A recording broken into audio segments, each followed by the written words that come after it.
Pues pasamos a votar. Vale. Perdona, ¿aceptas la enmienda que se te ha propuesto? Vale, hay que votar en primer lugar la enmienda. ¿Vale? La enmienda de Ciudadanos. Y después, una vez que se vote la enmienda, sabemos la proposición si se vota con la enmienda o no. ¿Vale? ¿Votos a favor de la enmienda?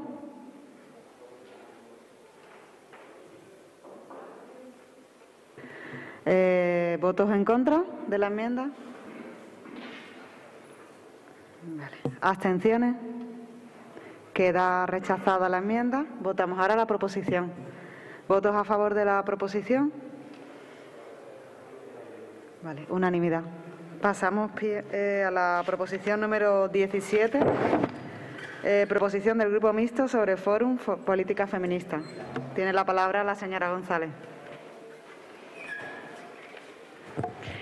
Gracias. Bien, Garemos Ede se ha hecho eco de las reflexiones de las compañeras que participan en Fórum Política Feminista.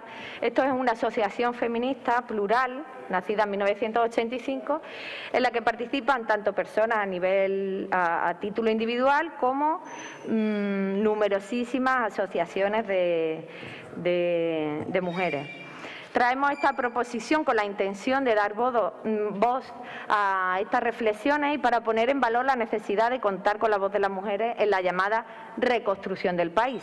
Sobre la mesa está el trabajar por un acuerdo de recuperación del país, un gran acuerdo, el más amplio posible, para que se quiere contar con las administraciones, el Estado, las comunidades autónomas, los ayuntamientos, y donde estarán presentes los grupos políticos del Congreso, agentes sociales, y entendemos que debe estar aquí también el movimiento feminista, que debe intervenir en las iniciativas encaminadas a la recuperación y que ésta nos ponga en pie de igualdad a toda la sociedad, incorporando la necesaria y obligada perspectiva feminista.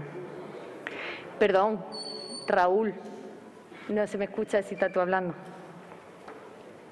A tenor de las personas y entidades que van a comparecer ante la Comisión para la Reconstrucción Social y Económica, volvemos a constatar la ausencia del movimiento feminista, con lo cual no se va a garantizar la perspectiva de género que visibiliza las desigualdades estructurales que afectan a las mujeres, es decir, a más de la mitad de la población española. El enfoque feminista en este acuerdo de recuperación del país se hace más necesaria que nunca, ya que esta crisis ha puesto de manifiesto las situaciones de desigualdad estructural entre mujeres y hombres que desde hace décadas vienen denunciando el movimiento feminista. En momentos de crisis como la actual se ha puesto de manifiesto no solo cuáles son los servicios esenciales para el funcionamiento de la sociedad, y estos tienen que ver con el sostenimiento de la vida, con poner la vida de las personas y del planeta en el centro de las políticas públicas, sino además como los trabajos de cuidado dentro de los hogares, que durante el confinamiento han aumentado con los colegios cerrados, las abuelas y los abuelos sin poder hacerse cargo de las criaturas, etcétera, sigue recayendo mayoritariamente sobre las mujeres. La salida de esta situación de la crisis sanitaria, social, económica y medioambiental debe contar con las propuestas feministas, porque no puede haber una recuperación sin contar con la mitad de la población, que somos las mujeres. ¿Quiénes y qué sostienen a la sociedad en la cuarentena? Han sido los cuidados, las tareas de limpieza y mantenimiento, los múltiples trabajos del sistema de salud y la agricultura. Son la infraestructura imprescindible.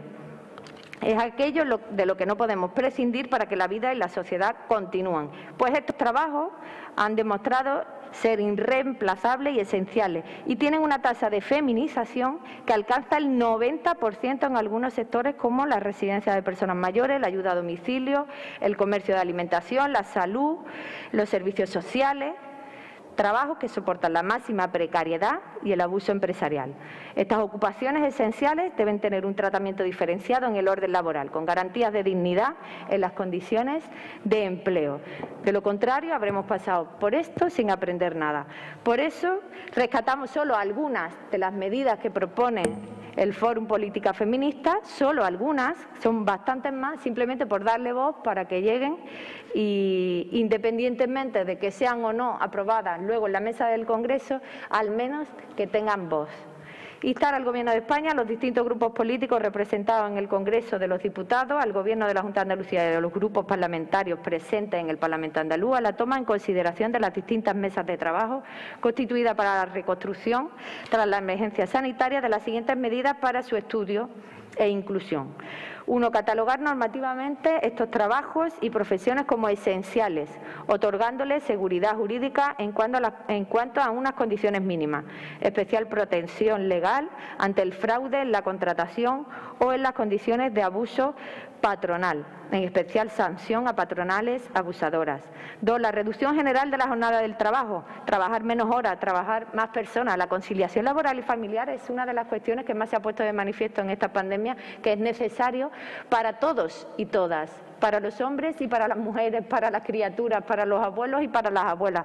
Por tanto, una reducción de la jornada laboral pasa por entender una conciliación de la vida laboral y familiar. La regularización de la situación administrativa de aquellas personas migrantes que trabajen en estos servicios declarados esenciales. Se han quedado fuera, fue una gran reivindicación al principio de la pandemia, cómo se quedaban fuera la mayoría de empleadas de hogar que estaban sin Muchas gracias, papel. señora González. Por el grupo... Tiene la palabra. Muchas gracias.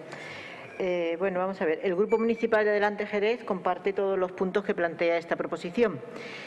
Yo voy a utilizar unas palabras de nuestra ministra de Igualdad, Irene Montero, que dice pues, que si algo ha puesto de manifiesto esta emergencia sanitaria, social y económica es que no es posible vivir sin cuidados y, por tanto, los cuidados deben dejar de ser eso invisible sostenido por las manos y los cuerpos de las mujeres. Los cuidados de otras personas, de niños y niñas, de personas mayores o dependientes, las tareas del hogar han sido un deber femenino que ni siquiera se ha contemplado como trabajo y ni siquiera como una tarea merecedora de reconocimiento o de valor.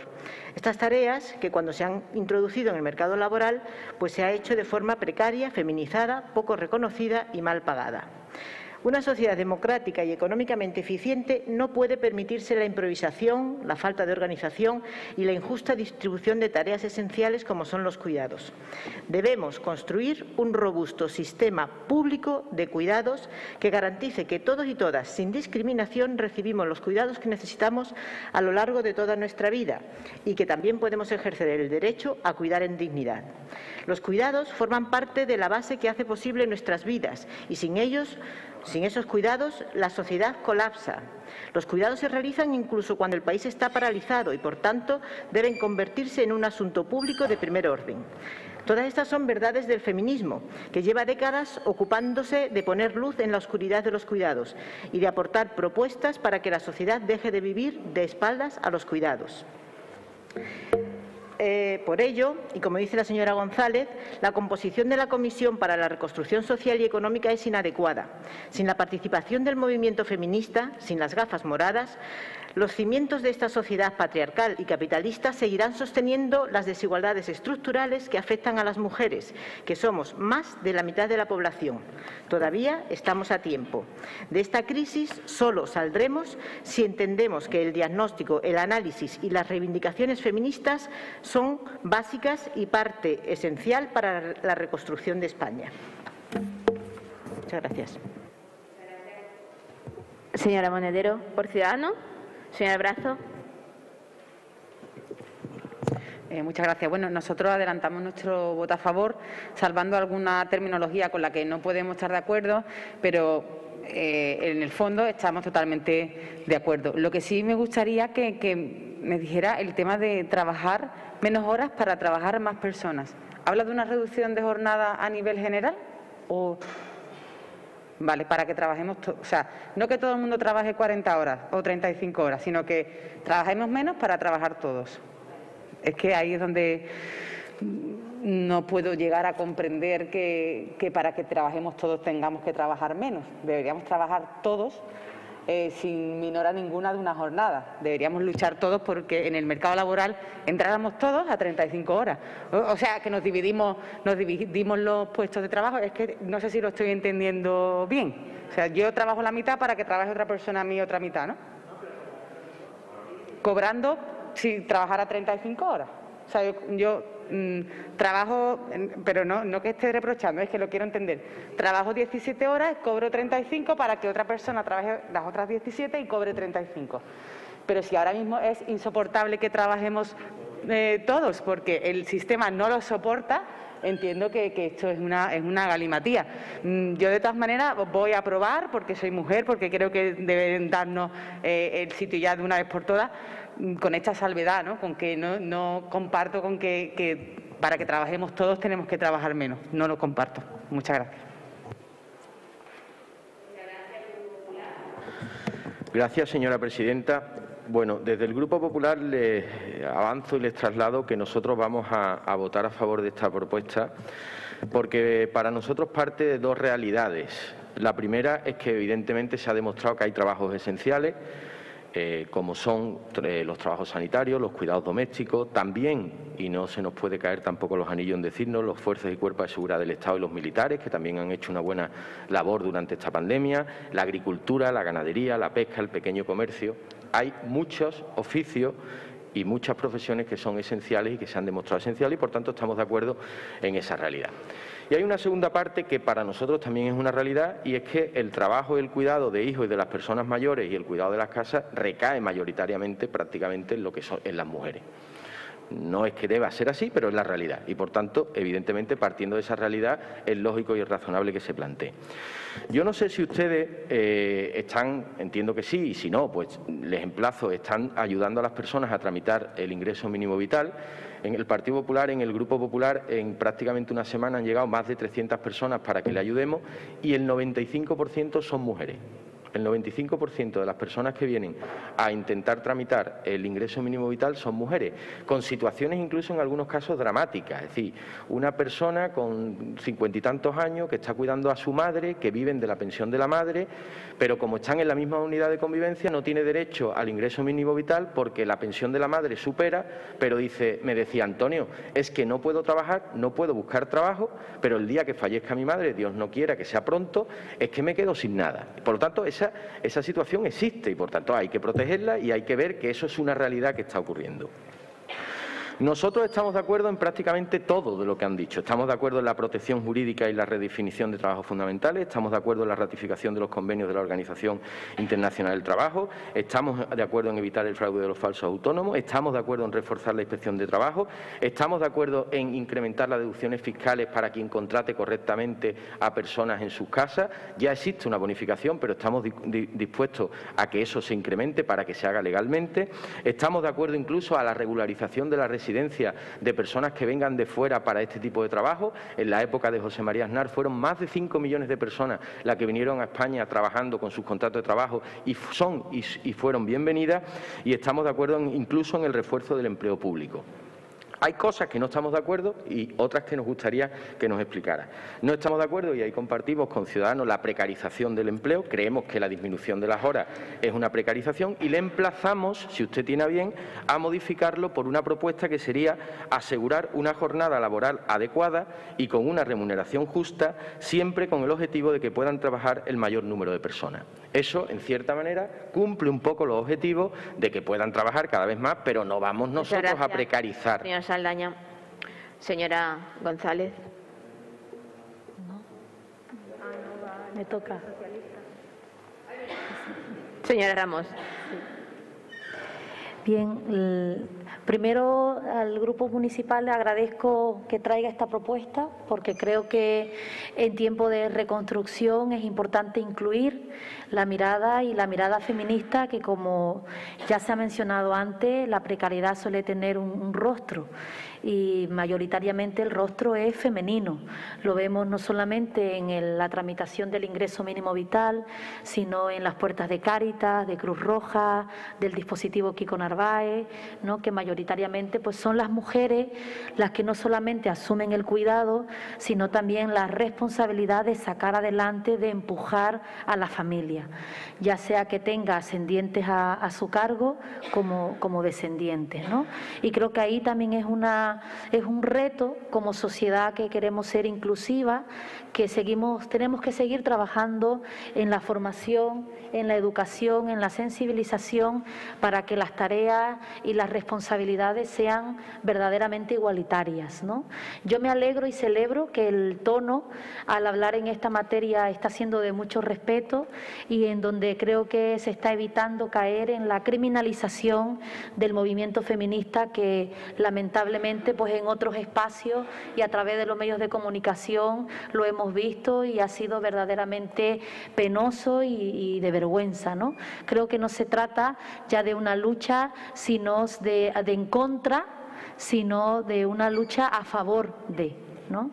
Y desde el Grupo Municipal Socialista vamos a apoyar favorablemente, vamos a votar favorablemente. Sí coincido con las dudas que los compañeros de Ciudadanos y del PP han manifestado y me gustaría que en la segunda vuelta Kika pueda precisar mejor y explicar mejor los puntos que han sido preguntados. No lo veo como cuestionado, pero sí preguntados para su aclaración, porque también creo que ese enfoque pedagógico en un tema tan sensible sigue siendo necesario en esta corporación municipal. Así que muchas gracias y votaremos favorablemente. Muchas gracias. Señora González. Gracias, señora presidenta. Pues coincido con usted, señora Ramos, en que agradezco el tono en el que estamos debatiendo esta propuesta. Y bueno, pues aclaro, el tema de trabajar todos menos, y todos y todas menos, para trabajar todos, se entiende para compartir el trabajo. Es decir, partimos de que vivimos en un sistema capitalista que da para lo que da en puestos de trabajo y que hay personas que hagan lo que hagan, no van a alcanzar un puesto de trabajo porque hay 10 puestos de trabajo y somos 20. ¿Vale? Entonces, si no vamos a alcanzar, resulta que las 10 personas que lo van a alcanzar son personas privilegiadas y otras 10 son personas condenadas a no tener un trabajo. Entonces, si lo repartimos, trabajamos todas. Pero es más, y os invito a que leáis acerca del tema porque es bastante interesante. Se trata, en el fondo, de que entendamos que el trabajo de cuidado, que el trabajo doméstico, que el trabajo en casa y el familiar es un trabajo que no ha sido nunca remunerado, pero que es injustamente no remunerado. Es decir, mi jornada ha de consistir en un trabajo formal en una empresa, pero también consiste en un trabajo doméstico. Y hay que remunerar ambos. En la propuesta feminista remuneremos ambos trabajos. Por tanto, mi jornada dejaría de ser de 16 horas para ser de 8. O sea, cuando estamos diciendo trabajemos menos, estamos hablando de trabajar, no de trabajo remunerado. No sé si me estoy explicando porque es complicado. Si tuviera una pizarra lo hago mejor. Pero quiero decir, un trabajo remunerado es diferente de las tareas y el trabajo que realmente sustentamos las mujeres cada día. Entonces, en verdad las mujeres estamos haciendo 3 jornadas laborales diarias. Entonces, lo que estamos proponiendo es que hagamos todas las tareas en una sola jornada, lo que significa que yo a la empresa voy a ir menos horas. ¿Vale?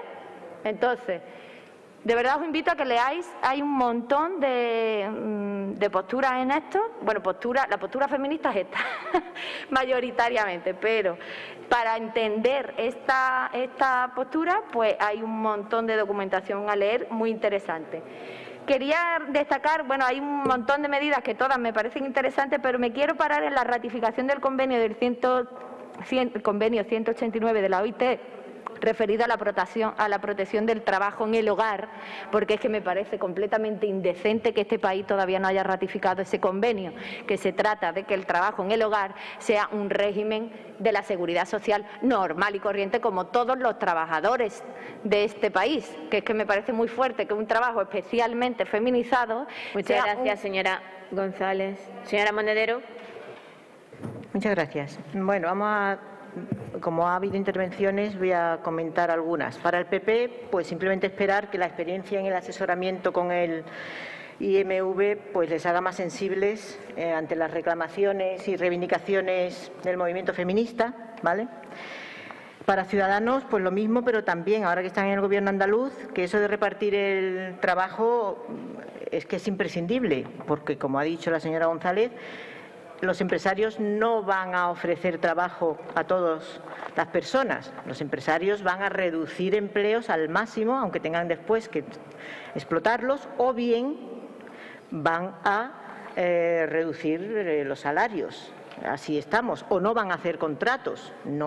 Hay muchos empresarios que cumplen con sus obligaciones y sus responsabilidades ciudadanas, pero hay muchísima gente, y lo conocemos y lo sabemos, que están en unos planes que, bueno, que esto no sucede solamente más allá o en el territorio asiático. Y para el PSOE, pues por supuesto que el PSOE es responsable directo, tanto a nivel nacional y autonómico, del mantenimiento de la pobreza en España. El PSOE de Felipe González es el que permitió y autorizó las empresas de trabajo temporal. Y eso es el inicio de la precarización del empleo más bestial que ha habido, Y además el colegueo con los grandes empresarios de este país, que son fortunas que se alimentaron y que engordaron durante la dictadura franquista. Con lo cual, me parece que hay que tener un poquito más de humildad. Para lo que yo tenía preparado era más bien tomar prestadas las reflexiones que hay en un artículo que leí que me gustó mucho, que los cuidados eran esto, lo que creíamos ser y no éramos. De las autoras Laura Gómez y María Eugenia Rodríguez. ¿Cuánta razón tenían las feministas cuando exigían que el cuidado de la vida fuera el eje en torno al que organizar nuestro modelo económico y social? El COVID-19 nos ha dejado ver con más claridad que los cuidados, invisibilizados y mercantilizados, sobrecargan de trabajo a las mujeres e impactan sobre su salud mental y sobre su autonomía económica. Que las consecuencias que tiene la mercantilización de los cuidados en su vertiente sanitaria y asistencial es catastrófica, se ha demostrado. Que no hacer nada, o de no hacer nada, las desigualdades de género van a seguir creciendo. Que además tenemos una respuesta pública inmunodeprimida. Tenemos un modelo privatizado que, si sobrevive, es porque se aprovecha de una cantidad ingente de trabajo gratuito de las mujeres o gracias a una mano de obra barata, feminizada y racializada. Porque nuestro sistema, lamentablemente, se basa en tres planteamientos, que sería usar prioritariamente y de manera intensiva el trabajo gratuito de las mujeres, con una ausencia manifiesta de corresponsabilidad de los hombres dentro de los hogares. Y ahí está la educación. Muchas gracias, señora Monedero. Señora Brazo. Gracias. El discurso, señora González, es tremendista, ¿no? No vamos a conseguir nunca trabajo para todos, ni vamos a luchar por ello, y vamos a decir, bueno, vamos a trabajar todos la mitad porque nunca vamos a poder conseguir trabajar. Y para ello voy a precarizar mi trabajo, ¿no? Porque sin que se me vaya a remunerar el trabajo que voy a hacer de cuidados en casa, yo ya voy a renunciar a la mitad de mi jornada. ¿Es así? ¿Y qué va a pasar? ¿El hombre también va a...? O sea, es que me estáis hablando de apoyar a la mujer en el sistema, apoyar a la mujer en los cuidados, y me estáis diciendo que tengo que precarizar. Sí, me estás diciendo que tengo que precarizar. O sea, Estefanía, trabaja a la mitad, porque como vas a llegar a casa, inevitablemente vas a tener el cuidado de tus hijos, ¿no? Que solamente lo puedo hacer yo.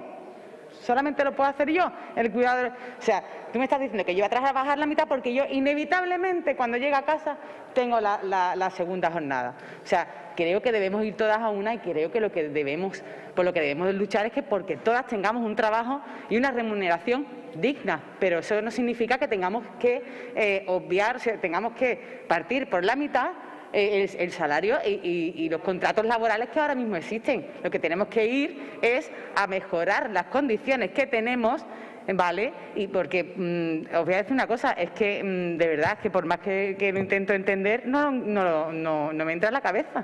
O sea, vamos al movimiento feminista, pero vamos a decir que las jornadas que tenemos ahora mismo tienen que ser la mitad, por lo que voy a cobrar la mitad, porque claro, cuando voy a llegar a casa tengo además los cuidados yo, por ejemplo, de mis hijos, ¿no?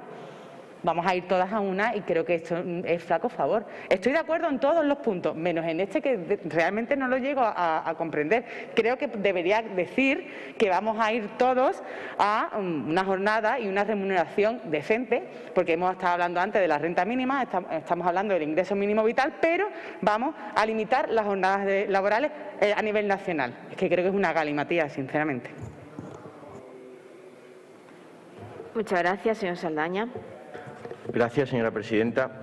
Bueno, señora Monedero, le voy a intentar sacar del error. Dice usted que se alegra, cosa que me parece oportuno, de que el asesoramiento en el ingreso mínimo vital esté haciendo a la gente del PP más sensible. Es que es al revés. No, pero le digo, es que es al revés.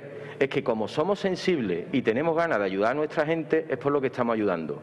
Y le digo, porque el hecho de ser PP no quiere decir que no tengamos madre, que no tengamos hermanas, que no tengamos hijas, pero déjeme que hable, que no tengamos hijas, que no tengamos esposas, que no tengamos familiares, que sabemos que esa circunstancia se ha dado. De hecho, mi madre, como la mayoría de las madres de mi generación, es una persona que se ha dedicado toda su vida a cuidar a sus hijos, por la que no ha tenido ningún tipo de remuneración. Y ella, su vida ha sido criar a sus hijos como la mayoría de las amas de casa. Y evidentemente, en mi caso concreto, pues con mi padre se lleva perfectamente y viven los dos muy felices. Pero hay muchos casos en los que esa familia o esa persona, esa mujer que ha entregado su vida a sus hijos y a su familia, pues después la dejan sola, la dejan tirada y ha perdido su vida enfocada a unas personas que después han sido ingratas. Y yo eso no es cuestión de que sea del PP o feminista o no, es que no lo veo justo. No veo justo que nuestras madres tengan que sufrir eso y, por tanto, vamos a estar de acuerdo y a favor de que eso se considere. Incluso, fíjese, nosotros estaríamos dispuestos a que en España, y lo hemos dicho, se considerara el trabajo doméstico como trabajo remunerado y que de alguna manera, porque al final contribuye en el Producto Interior Bruto, o sea que es una cosa razonable, es una cosa en la que no se puede tener a personas condenadas a cuidar a la familia, sea hombre o mujer. Es verdad que ahora mismo la mayoría son mujeres y han sido mujeres, pero eso es razonable y por tanto ni PP ni papá, es que es algo razonable y de sentido común. Otra cosa es que vayamos al extremo.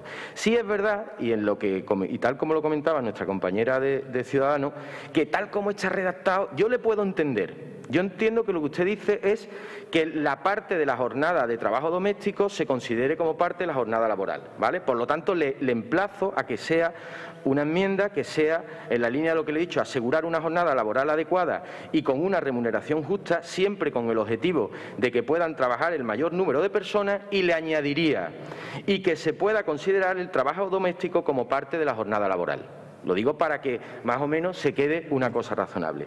Lo que sí me gustaría, sí es verdad que me gustaría que me explicara, y permítame la expresión, porque hay una frase que dice en su proposición: la flexibilización de la jornada laboral atomiza a las personas trabajadoras, las despoja de la colectividad y las precariza aún más.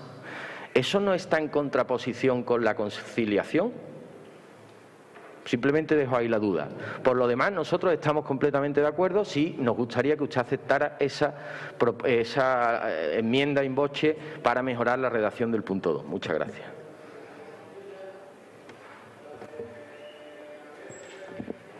Señora Ramos. Sí. Bueno, yo simplemente enfatizar en ese mensaje positivo de acercamiento, de encontrar posturas en donde la mirada feminista esté incluida en la reconstrucción del país, de nuestro país. Creo que es fundamental y, si me permitís también, aprovechar esta propuesta de Ganemos para agradecer el trabajo que desde los colectivos feministas de Jerez han estado, me consta, unidas, apoyándose a través de la campaña Yo me quedo en casa, a través de vídeos, a través de llamadas, a través de encuentros telefónicos por videoconferencia. Nuestro colectivo de mujeres en Jerez y en el ámbito rural ha estado presente y se ha unido también a toda esa lucha contra el COVID, siguiendo todas las medidas preventivas sanitarias. Así que también mi agradecimiento para todas esas mujeres que nos acompañan aún en una pandemia, y nuestro voto favorable, Kika, para esta propuesta. Muchas gracias. Para cerrar tiene la palabra la señora González. Bien, muchas gracias. Bien, señora Brazo, no voy a seguir, o sea, simplemente sí le voy a decir primero que la medida no es solo para las mujeres, estamos proponiendo que reduzcamos la jornada hombres y mujeres.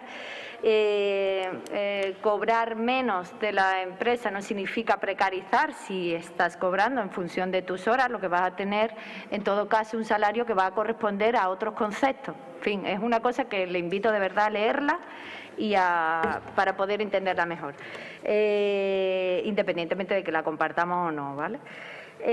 No voy a aceptar ninguna enmienda, señor Saldaña, por el hecho de que realmente el espíritu de la propuesta es que las reivindicaciones feministas sean escuchadas en las mesas del Congreso en ese acuerdo de la reconstrucción del país. Básicamente porque la pandemia ha puesto de manifiesto que no podemos seguir avanzando sin escuchar la voz de las mujeres. Entonces, estas son algunas de las propuestas, hay muchas más. No quiero poner el énfasis en una propuesta concreta, sino en que se escuchen, que las discutamos, que este debate que estamos teniendo aquí la tengamos también en esa mesa de la reconstrucción y entre todas decidamos cuáles son las propuestas que nos proponemos poner en marcha ahora y cuáles no, cuáles dejamos para otro momento, cuáles estamos capacitadas y en cuáles no tenemos acuerdo en este momento. Simplemente, pero que sea esa voz, esté ahí e invite a ese debate, a esa reflexión, a que empecemos todas a darle vuelta a qué significa esto de bajar la jornada, del trabajo doméstico remunerado. Ese es el espíritu de la propuesta. No es en concreto porque además no tenemos ninguno aquí competencia para aprobar ninguna de estas propuestas. O sea que no es que yo traiga esta propuesta en concreto para que nosotros la aprobemos aquí, sino que se invite, y en concreto al Partido Popular y a Ciudadanos, bueno, pues que los responsables de la reconstrucción en Andalucía viene a ser precisamente Vox, con un mensaje cero feminista, con un mensaje más bien contrario, más bien no, totalmente contrario a las reivindicaciones feministas y que niega de facto hasta incluso la violencia machista. O sea, que es que entonces realmente los movimientos feministas andaluces estamos muy asustadas porque es evidente que la reconstrucción en Andalucía no va a darle voz a los movimientos feministas, simplemente por ser el encargado de ello un partido que públicamente dice que esto no existe y que los movimientos feministas somos feminazis, ¿no? Así, abiertamente. Bueno, pues evidentemente nuestra confianza en que eso vaya a darse es nula y les pido a vosotros que aquí expresáis que sí tenéis esta sensibilidad, hombre, pues que os penséis bien a quién le habéis dado esta responsabilidad, porque resulta que va a dejar fuera a más de la mitad de la población, más de la mitad de la población. ¿Qué reconstrucción vamos a hacer con eso? Muchísimas gracias, señora.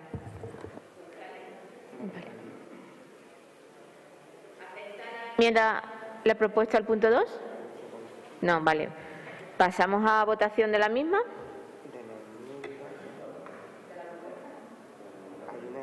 Claro, pero la enmienda hay que votarla, ¿vale?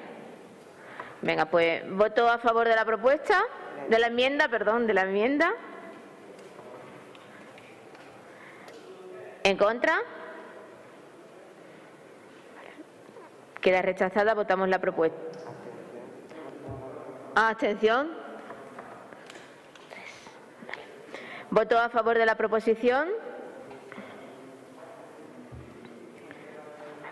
Queda aprobada. Pasamos al punto número 18, que es también del Grupo Mixto, al recorte de 135 millones para el conjunto de las universidades.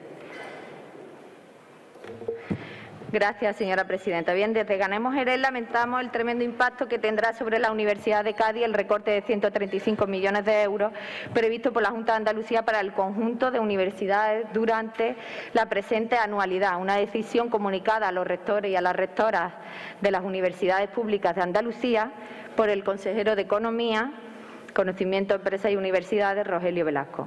Este recorte viene a agravar la ya delicada situación de los campus universitarios andaluces y en especial de la Universidad de Cádiz, que ya ha visto seriamente afectado su presupuesto para las anualidades de 2019 y 2020. Estamos asistiendo a una mayor precariedad de las condiciones laborales del profesorado y a un aumento inasumible de la ratio en las aulas universitarias. Si utilizamos estos remanentes para autofinanciar al sistema universitario andaluz nos llevaría a un colapso del mismo y al mismo tiempo contribuiría a acentuar las desigualdades existentes entre los distintos campus universitarios de la provincia de Cádiz y que pone en peligro la ejecución de varios proyectos de innovación de las universidades. Es decir, esos remanentes son el resultado de los ahorros que se han ido realizando a lo largo del tiempo debido, por un lado, a la gestión eficiente y, por otro, al abono por parte de la deuda de la Junta de las Universidades realizado durante las anteriores legislaturas y que tanto reclamaron los tres partidos que sustentan el actual Gobierno andaluz. Lo lógico sería que estos remanentes se destinaran a la implementación de proyectos de mejora de la educación superior y no a sufragar gastos de funcionamiento ordinario de la institución. Este tijeretazo demuestra claramente que las universidades públicas andaluzas importan poco o prácticamente nada a la Junta de Andalucía, considerándolas poco menos que prescindibles. Y así lo demuestra el hecho de que el presupuesto del sistema universitario público andaluz representa aproximadamente un 3,5% del presupuesto anual de la Junta, al mismo tiempo que se pretende que sufrague el 20% del Fondo de Emergencia Social y Económica. Desde Ganemos Jerez comprendemos y compartimos la gravedad de la situación de la crisis sanitaria y económica actual, pero no podemos asumir bajo ningún concepto que los recortes recaigan de forma tan sumamente desproporcionada sobre el sistema universitario público andaluz. Máxime cuando a nadie se le escapa las fatales consecuencias que tendría sobre la Universidad de Cádiz y, por extensión, sobre el campus de Jerez, poniendo sobre la mesa la manifiesta posibilidad de recortar la actual oferta del campus de la Asunción. Con estas medidas, el Gobierno de la Junta de Andalucía insiste en perpetuar su modelo de desarrollo económico basado exclusivamente en el turismo y en el ladrillo, condenando a Cádiz a convertirse en una gran terraza de verano, olvidándose que la labor que desarrollan las universidades públicas andaluzas constituye una actividad de alto interés para la comunidad autónoma y la base del sistema andaluz del conocimiento. Por ello, solicitamos instar al Gobierno de la Junta de Andalucía a garantizar los recursos necesarios que aseguren el correcto funcionamiento de la Universidad de Cádiz, así como las funciones que desarrolla. 2. Instar al Gobierno de la Junta de Andalucía a potenciar la inversión de I+D+I de la Universidad de Cádiz como motor dinamizador de nuestro tejido empresarial, así como fortalecer el papel fundamental de la Universidad de Cádiz que desempeña en la reconstrucción, reactivación y desarrollo económico y social de nuestra provincia.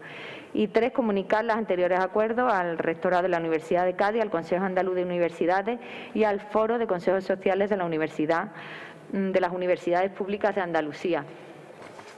En otras ocasiones hemos hablado aquí y todos los grupos han apoyado la propuesta como traer las titulaciones de audiovisuales, ¿no? Por ejemplo, fue una propuesta que trajimos nosotros al campus de Jerez. Hemos hecho distintas manifestaciones a favor de traer titulaciones, de reconocer el trabajo que está haciendo la Universidad de Cádiz en concreto. Sin embargo, con medidas como esta echamos por tierra todos esos apoyos. Entonces, realmente es una contradicción. Yo ya he leído lo que dice la Junta de Andalucía acerca de que no son recortes, pero eso no es más que una manera de enmascarar las cuentas, otra manera de hacer cuentas, pero que la cuenta siempre sale negativa, la hagas como la hagas. Entonces, de verdad, si no apostamos, y más ahora, vamos a ver si estamos en un momento de más necesidad que nunca, evidentemente el sistema público hay que fortalecerlo para que pueda dar la asistencia a las personas que tienen menos recursos. O sea, ahora más que nunca. El sentido no puede ser el contrario. Como estamos mal económicamente por la crisis, pues recortamos los servicios. No. Recortarán ustedes en otras cosas, pero en servicios públicos no puede ser, porque eso es lo que necesita ahora es un reforzamiento y Entonces, de verdad que esto no sirve de nada votar a favor de ciertas propuestas que traemos cuando luego hacemos estas políticas de recorte en la Junta de Andalucía.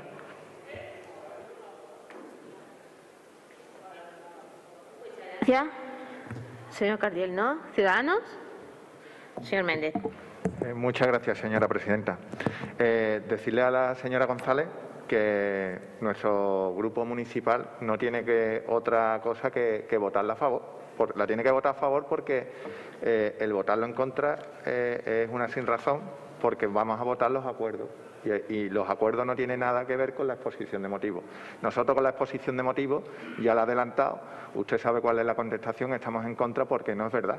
Y una mentira, por mucho que se repita, no se convierte en verdad. Y estamos a favor de que se garanticen los recursos necesarios que aseguren el correcto funcionamiento de la Universidad de Cádiz. Faltaría más.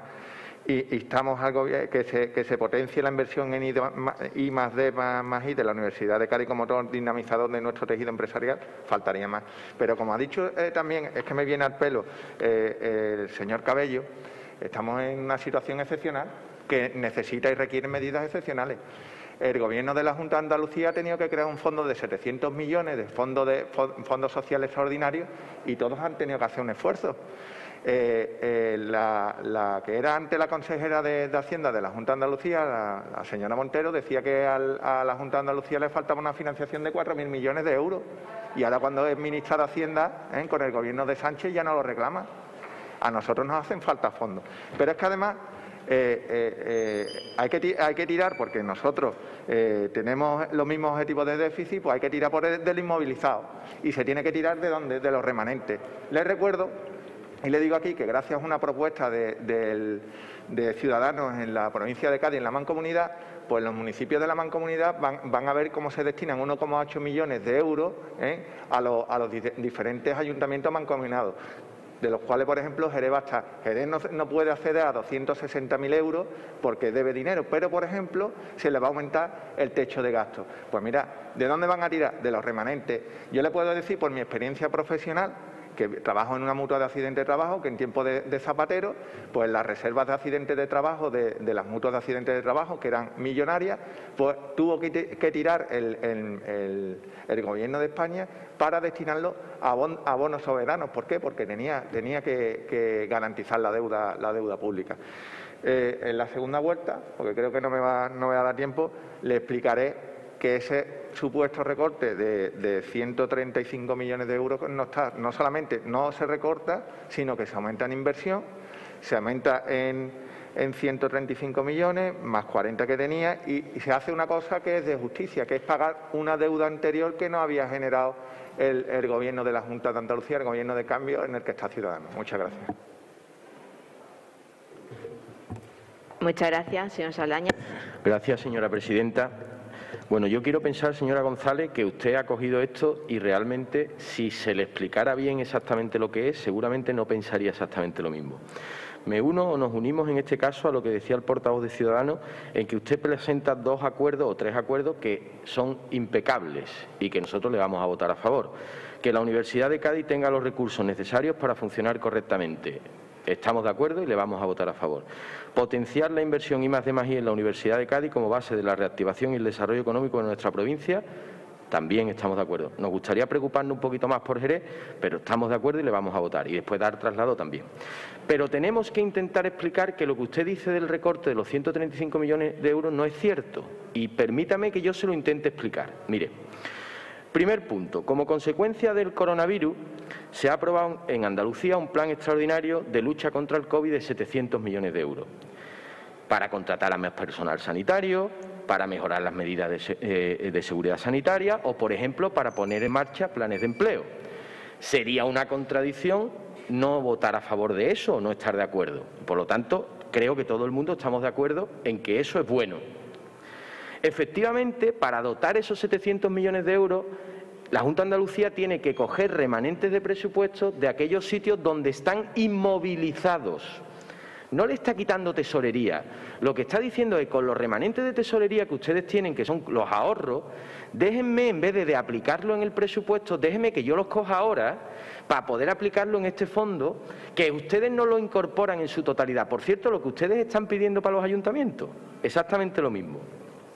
La Universidad de Cádiz, por ejemplo, tiene 70 millones de euros de remanente de tesorería y esta medida le afecta en 20 millones, con lo cual todavía le quedan 50 más para poder incorporarlo en el presupuesto si hubiera que incorporarlo. Pero no solo contentos con eso, es que dice la Junta de Andalucía, y para que a usted no le afecte en la tesorería, le voy a pagar 126 millones de euros a las universidades andaluzas de la deuda que hay desde el 2015. Por lo tanto, no le va a afectar a su tesorería. Usted efectivamente va a quitar un remanente puntualmente, pero le voy a dar tesorería y además le voy a permitir que usted haga 135 millones de euros en inversiones. Es verdad que no, en caso no es I+D+I, son inversiones de inmovilizado que usted vaya a hacer en este año. Yo estoy de acuerdo con usted en que si esto fuera algo recurrente todos los años, yo votaría en contra de esa utilización del remanente tesorería. Pero siendo una cosa puntual y teniendo en cuenta que tiene la contrapartida de la liquidez, le digo que yo estoy en el Consejo de la Universidad y la gerente de la Universidad de Cádiz dijo textualmente que esto a corto plazo, si la Junta pagaba, no iba a haber ningún problema de tesorería. Entonces, sí a lo que usted pide, I+D, los recursos, pero tengo la obligación de explicarle que lo del recorte no es verdad, no es cierto. No es algo que... Muchísimas gracias. Acaba su tiempo. Señora González. ¿A cerrar ya? No, queda otra, ¿no? Ah, no, queda otra, sí, señor Cabello.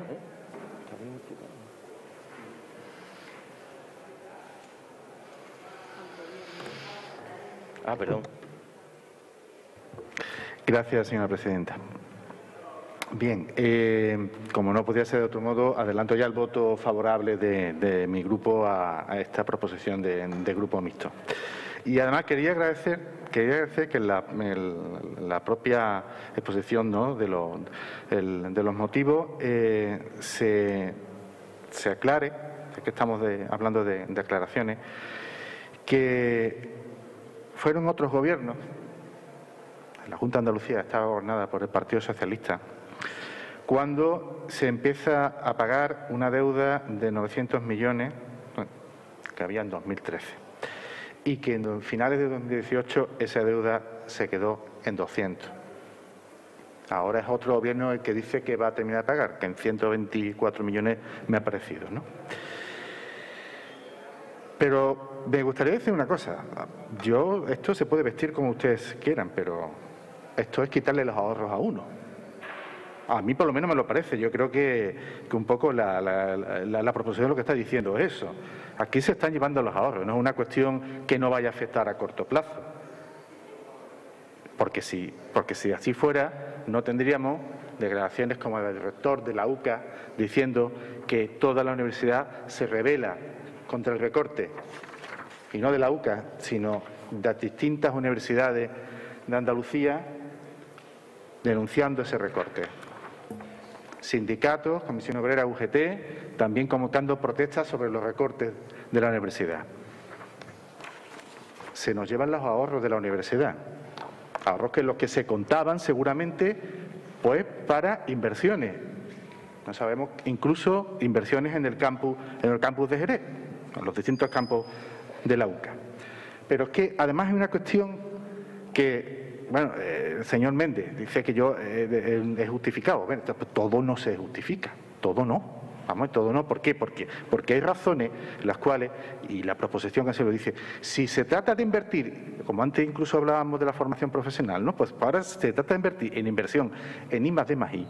Creo que ahí sí hay que apostar. Hay que seguir apostando por esas inversiones porque son las que nos van a generar efectivamente competitividad. Por tanto, estamos en contra de ese recorte.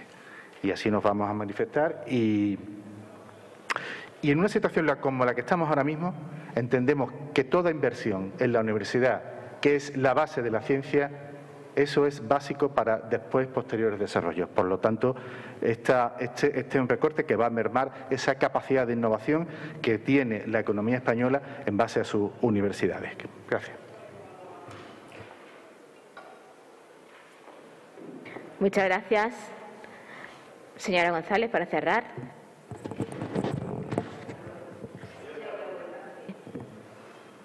Bien, en principio las cuentas, o sea, le leo lo que dice la Asamblea de Consejos Universitarios de Andalucía. Señor Saldaña, ha dicho usted que está en el Consejo Universitario, pues está en la Asamblea de Consejos Universitarios de Andalucía, que lo que nos dice es que se trata de un recorte, puesto que no se puede justificar la creación de un fondo de 700 millones, ese fondo que está usted hablando, del Fondo de Emergencia Social y Económica. Para crear ese fondo, las universidades se ven obligadas a aportar un 20%. Ese 20% de todas las universidades andaluzas supone los 135 millones de euros que estamos hablando de recortes. Es decir, tú me das el 20% y yo lo meto en ese fondo, que voy a invertir en otras cosas, ¿vale? Cuando el porcentaje de presupuesto de la Junta de Andalucía es de un 3,5% a las universidades. O sea, partimos... El problema principal de esta medida podría no tener ningún problema, tal como usted lo cuenta, señor Saldaña, si no tenemos en cuenta el punto de partida. Pero es que el punto de partida es ya de recorte presupuestario de las universidades. Sí, sí lo es, ¿no? ¿Quiere que hablemos de las condiciones laborales de muchos de los profesores? ¿Cómo se llaman? Ay. Bueno, de los que están en eso. Bueno, hay condiciones, la ratio, la inversión simplemente en infraestructura, la inversión en I+D+I, la inversión en un montón de medidas. Incluso hay medidas de carácter social que quieren poner en marcha el campus de Jerez de la Frontera, que no puede hacerlo porque no tiene presupuesto para ello, porque se lo quitaron ya. O sea, que es que lo que estamos es poniéndole aún más leña al fuego, Ese es el punto de partida del que no podemos hacer oídos sordos, porque si no esta medida no se entiende como un recorte, pero es que lo es, y lo es por eso. Y no lo digo yo, o sea, que no es una cuestión de Ganemos Jerez, ya le digo, la Asamblea de Consejos Universitarios de Andalucía es la que hace esta cuenta. En definitiva, se trata de un concepto, es decir, las universidades públicas no son un gasto del presupuesto, un gasto sin más. Las universidades públicas es una inversión en conocimiento, una inversión en investigación, una inversión en el desarrollo de nuestras personas, habitantes. Tenemos que mirarlo así, si no, no llevamos... O sea, al final lo que nos lleva esto a una privatización en la que solo algunos y algunas puedan acceder a la universidad.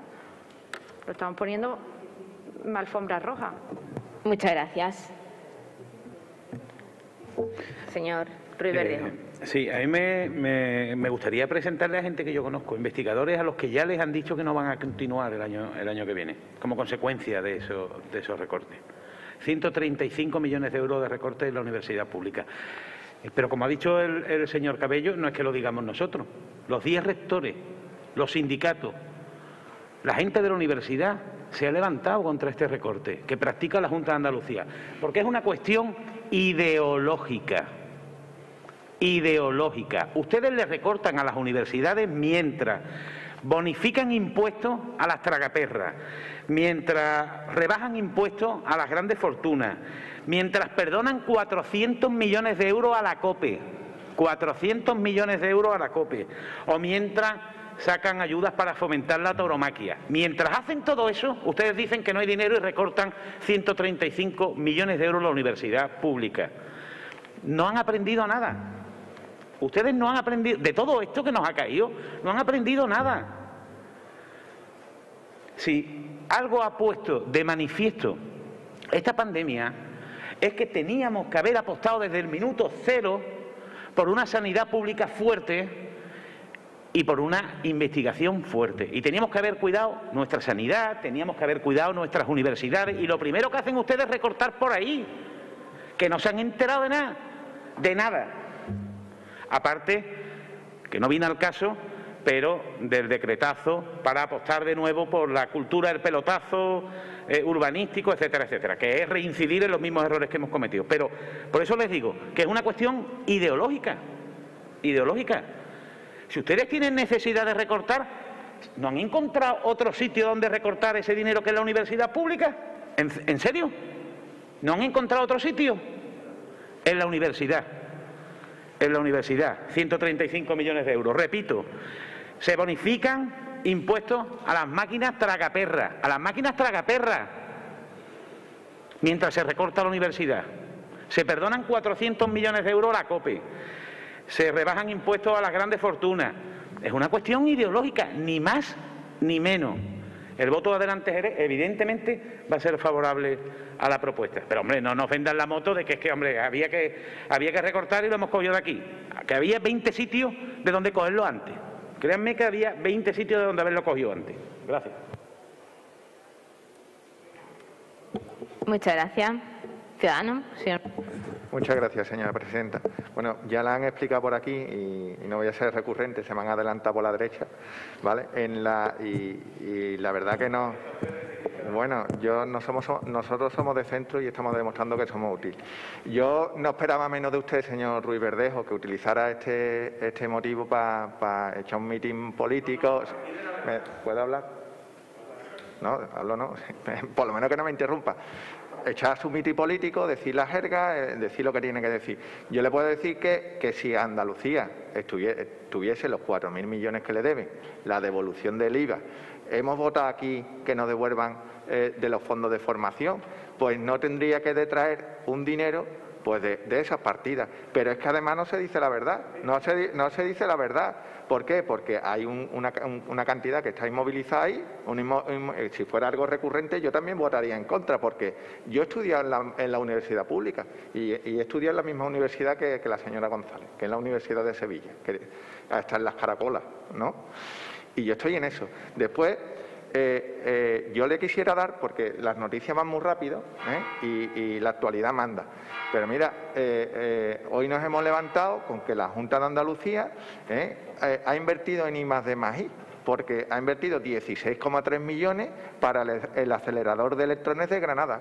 A mí, sinceramente, lo que me gustaría en mi provincia, en Cádiz, y si puede ser en Jerez, que este tipo de aceleradores viniesen. Eso sería lo deseable. A mí para mi formación, estaríamos encantados, por ejemplo, que lo hemos hablado aquí, que la Comisaría Nacional del Arroyo, pues ahí que viniera una especialidad universitaria y le daría vida a nuestra ciudad. Entonces, no le puedo decir otra cosa que estoy en contra. Hablamos de recorte.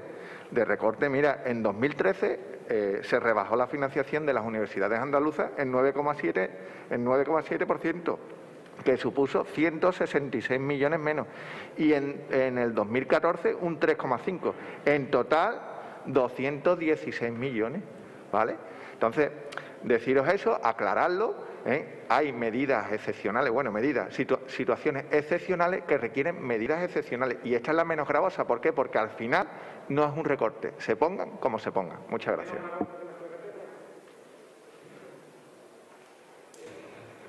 Señor Saldaña. Gracias, señora presidenta. Bueno, señor Ruiz Verdejo, como usted no ha podido defender con argumentos sólidos que no es un recorte y que simplemente es remanente tesorería, pues ha sacado usted. Pero, señor Ruiz Verdejo, déjeme que hable. Por favor, es usted un intolerante. Déjeme que hable. Entonces, como usted... Pero no falte, usted sí que está faltando. Señor Ruiz Verdejo. Pero si es que usted está faltando... Si el que está faltando es usted, señor Ruiz Verdejo, por favor, que no deja hablar. Está el turno de punto. Para el tiempo. Respetar los turnos. Como usted no ha sido capaz de defender con argumentos sólidos, pues ha sacado su discurso de las tragaperras y demás. Pero lo único que ha demostrado usted es que no tenía solidez en la argumentación, porque usted no sabe de lo que está hablando, no sabe lo que estaba diciendo. Decirle al señor Cabello, que estoy de acuerdo con usted, dice, había una deuda en el 2013 que el que empezó a pagar era el gobierno del Partido Socialista de 900, que la dejó en 200. Bueno, pues sean 900, sean 200, estará usted de acuerdo conmigo que la deuda es del Partido Socialista. ¿Sí o no? Estamos de acuerdo, ¿no? No, lo digo porque claro, es que parece que ahora el Partido Socialista, por haber pagado la deuda que había generado, ahora resulta que es que hay que agradecerle que deje una deuda de 200 millones. No, mire usted, la había generado el Partido Socialista con las universidades. Y después dice usted, la declaración del rector de la UCA. Mire, yo tengo una buena relación personal con el señor Piniella, pero el otro día en el Consejo Social de la UCA, por cierto, señora González, no tiene nada que ver el Consejo de Universidades con el Consejo Social, son dos órganos distintos. En el Consejo Social de la UCA, el señor Piniella empezó un discurso diciendo que esto era un recorte que iba a afectar en la liquidez de la universidad, y cuando estuvimos hablando, todos los consejeros, que hay empresarios, sindicatos y demás, La propia gerente de la universidad reconoció que esto puntualmente no iba a suponer un problema de tesorería si la Junta de Andalucía pagaba los 126 millones de euros de deuda que había anunciado. Y por lo tanto, se lo tuve que decir al señor Piniella, como se lo digo ahora aquí, se lo dije a él. Usted no está diciendo la verdad. Y que usted diga que Comisiones y UGT esté en contra de una medida de un gobierno del Partido Popular. Mire usted, eso forma parte del paisaje de Andalucía de los últimos 40 años. Que Comisiones y UGT critiquen a un gobierno del Partido Popular y no del Partido Socialista. De eso lo sabe todo el mundo. Nadie se va a extrañar de que Comisiones y UGT critique algo del PP y no critique las cosas del Partido Socialista. Sí le digo que ustedes estarán de acuerdo conmigo en una cosa. No es un recorte de 135, es coger el remanente. Pero mire usted, yo hasta se lo aceptaría, pero ¿están ustedes de acuerdo conmigo de que si se hace 135 por aquí y se pagan 130 por aquí, al final queda empate? Muchas gracias. Sí, ¿no? Gracias. Pues...